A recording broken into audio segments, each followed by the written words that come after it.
Hiya, friends. Prepared Suburbanite back with you. I had to take a few days off to deal with winter's coming around here. So I spent some time dealing with getting ready for winter, and you should do the same. I had to disconnect all the hoses from the outside faucets because we had a freeze a couple of days ago. So just watching the weather forecast and some of the doom and gloom that comes along with that, I decided that it was time to really start getting ready for winter. So I disconnected all the hoses from the exterior faucets around here. I've got three that run off the backside of the house and one that runs off the front of the house, and decided to take care of that. And while I was at it, I worked on getting our water tote back in shape. So let me go over some details with you. I'll be right back after the intro.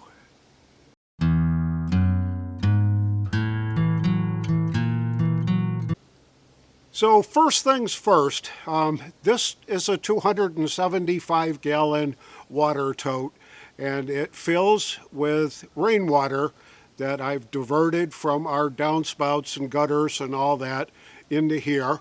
Whenever we get 1.25 to 1.5 inches of rain, we can fill that thing up from bone dry empty all the way up to the top. So just one good thunderstorm will fill that tote right back up. And we use that for watering the garden, watering the lawn, taking care of a little bit of extra stuff that we need gray water for. It's potentially potable, but you'd have to filter it and really doctor it up to actually make it potable water. But for our purposes, for our garden, it serves us just fine.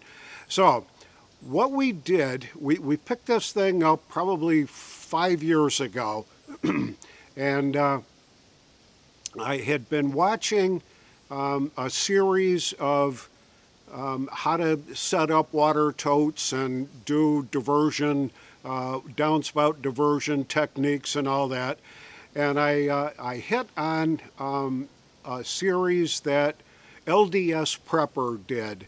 And what he recommended was taking the bladder out from the cage and wrapping it in black plastic.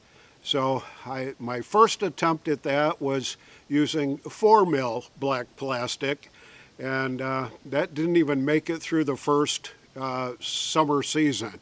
The UV rays from the sun just cooked that plastic terrible. So the next season, I took all that 4 mil plastic off and rewrapped it in 6 mil plastic and put an extra layer on top. And that got us through the whole summer season, but that top layer was a mess. It dried up and cracked and flaked off and all that. So I thought, well, gee, this really ain't working out too awful well. But we kept persevering and all that, and I started rewatching Prepper Nurse 1. And as folks that follow his channel know, that he has relocated from upstate New York to West Virginia, and he's building a prepper community down there in West Virginia, and water totes are their storage medium. And what he's been doing to protect his water from direct sunlight in the plastic bladders that come with them is he's been spray painting them with black paint. And that seems to hold up a whole lot better for him. It costs about the same to do it the initial way, but you don't have to replace the plastic every year if you paint it black. And what the black does is it retards any algae growth inside the tank. The sunlight hitting the original clear plastic or white bladder allows algae to build up on the inside of the tank. But the black diverts the sunlight away from that and really does retard algae growth in the tank itself. So what I had to do, the other thing I think that's very important is 275 gallons of water at about 8 pounds per gallon. That thing weighs a lot when it's full. And the base that I set it on, I had to lift it up just a little bit.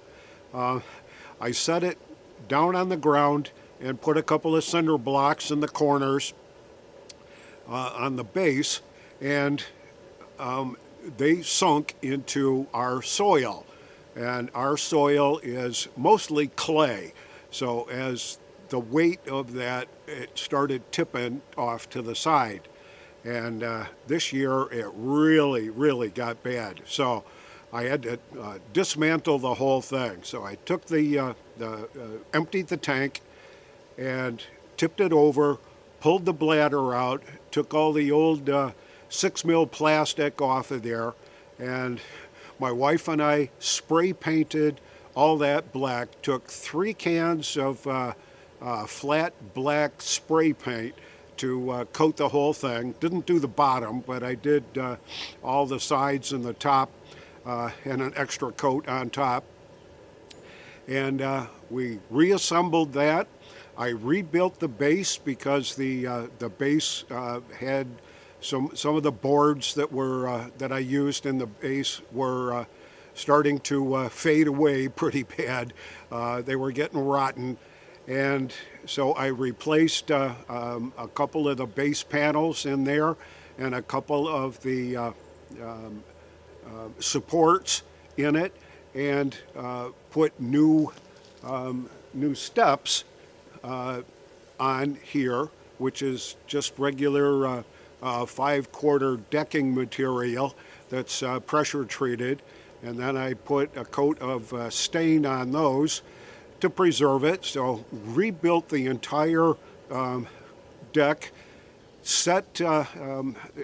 When it was all apart, I dug out the cinder blocks that were underneath there, and dug out there with a post hole digger and got it all cleared out and poured some Sakrete down in the base to create a flat foundation for the base, and leveled it up as best as I could.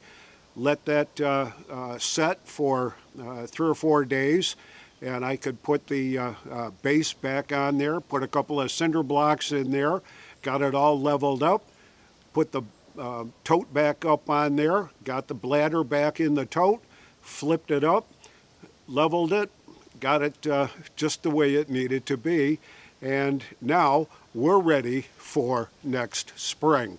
I'm not going to fill it up during the winter time because I'd be a little concerned about it freezing up and all that kind of stuff, and I don't want to crack that bladder at all. So we're going to let it just be dry until we get into March and April, and then I'll fill it up and we can use it to water the garden. And that's what I've been up to over the last few days or so, and I haven't been doing any YouTube videos, but I have been patiently watching what's going on in the House of Representatives. And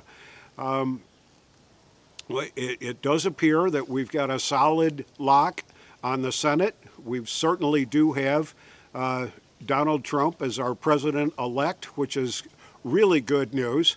And he's been picking his cabinet and his advisors and key positions in the federal government with a flurry of activity over the last couple of weeks or so. And there's been a couple of missteps along the way, and but he's rebounded very quickly with quality folks that I think are going to really do a good job. Now, with that said, there's an awful lot of House of Representative members that are Republicans that he has tapped to become key officials in his cabinet and in his administration. And they're going to need to be backfilled with special elections over the next few months or so. And it's very possible that in those kinds of races that we could actually lose a seat or two. And because we're dealing with a razor-thin margin right now, it's hard to tell what the final count is really going to be in the House of Representatives. So I'm a little concerned about that, but I'm hoping that the GOP has its stuff together so that it can mount some really good candidates to backfill all those positions that he's plucked out to become part of the administration. So, don't know what you're thinking about all this, but I think his picks are absolutely incredible. And Lord knows what's going to happen to Matt Gaetz.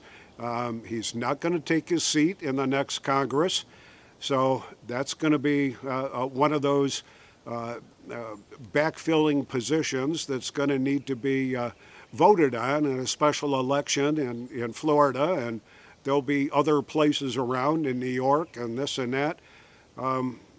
So who knows where Matt Gaetz is going to end up. I'm thinking, and the scuttlebutt right now is that he could be named a special prosecutor. And that would send shivers down the spines of many of the folks that are part of the blob, the deep state. So we'll have to see how all this pans out. And we've got less than 2 months now before Inauguration Day on January 20th. And I'm hoping for the best, hoping for a peaceful transition of power like Biden has suggested that we will have. We'll have to see how that does turn out. The left has been suspiciously quiet over the last few days or so on his picks and on their reaction to the election and the results.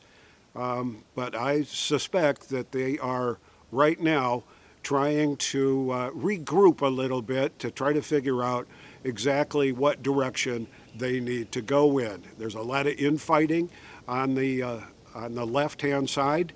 There's an awful lot of finger pointing going on about why their candidate did not prevail, and they're blaming it all on each other and the media, on the quality of the candidate, and you name it. It's just been a real pleasure to watch the infighting going on the Democrat side, on the lefty side. So we'll have to see how that all pans out. But I didn't see riots in the streets. I didn't see buildings being burned. I didn't see any of that kind of stuff going on. But it's still 2 months to go before Inauguration Day. I'd like to hear your thoughts. This is the Prepared Suburbanite, almost ready for winter. You take care. I'll see y'all on the next video.